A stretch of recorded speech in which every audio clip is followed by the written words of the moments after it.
History shows that Buddhism is one of the few major religions of the world that has not been deeply involved with wars.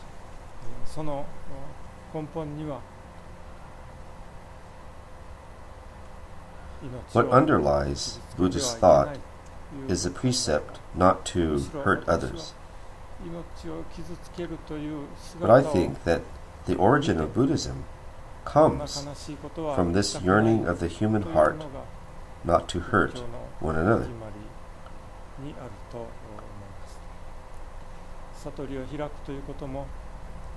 The human endeavor to attain enlightenment was derived from the strong desire to get rid of the vicious cycles of hurting others and being hurt oneself. Shakyamuni Buddha said to see your own self in others. Just as you do not want to be hurt, others do not want to be hurt either. He said that you could understand others' suffering if you see yourself in others.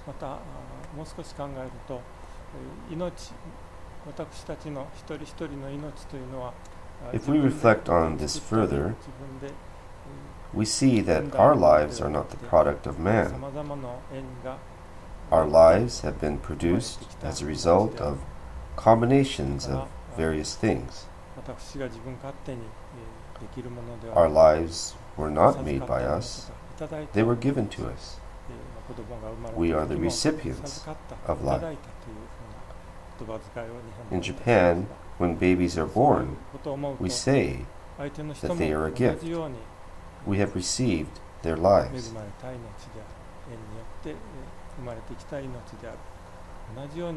When we see our lives in this perspective, others' lives are the lives given to them through the interactions of many people. Their lives are as precious as yours. Jodo Shinshu holds the same idea as the basis of its teaching. When we look around the world, we cannot always protect forms of life.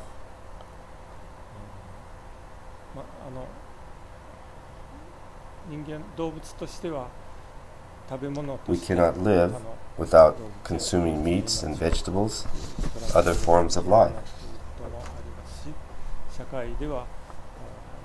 When an incident takes place in society, even when we do not want to take others' lives, if the whole society does not move in that direction, one individual is not able to stem the tide. Human beings have that kind of weakness. There are many cases in which we do what we think is right, but yet we unintentionally hurt others' lives.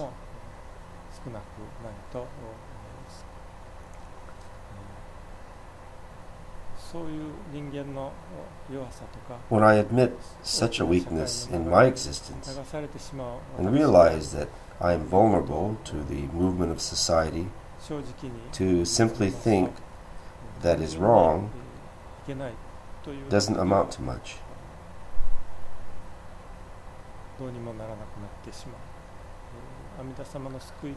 The salvation of Amida Buddha is to save even such a weak person like me, who is vulnerable to the whims of society.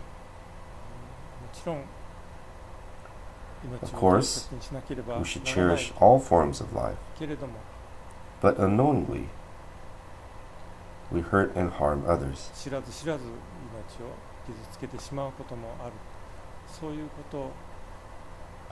Knowing this, we live being mindful not to harm or hurt others.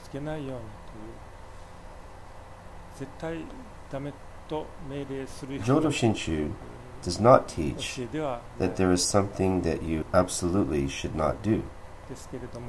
But at the same time, it does not mean we can do whatever we want.